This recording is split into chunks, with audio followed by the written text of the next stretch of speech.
ये मुंडा तो साडे पिंडों आया, नाम जे इसदा फीका। हजरत जी ये मुंडा परसों साडे पीर पिंडों आया है, नाम जे इसदा फीका। अद्धे सिर दी पीड़ जे इनू ना की लईदा है दर्द शकीका। अद्धे सिर दी पीड़ जे इनू ना की लईदा है दर्द शकीका।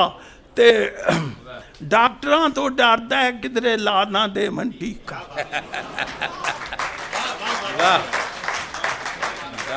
डॉक्टरां तो डरदा है किधरे ला ना दे मन टीका।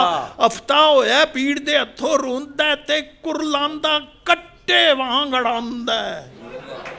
उसकी मंदी हालत वेख के मुर्शिद ने फरमाया, ओए पीर मिले ते पीड़ ना जाए।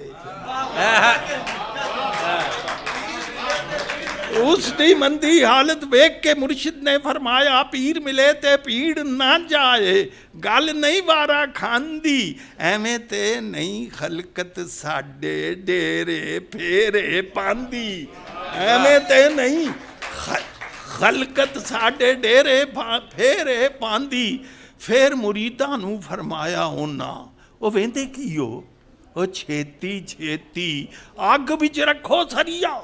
फिर मुरीदां नूं फरमाया, ओ ना वेंदे की हो, छेती छेती अग विच रखो सरिया।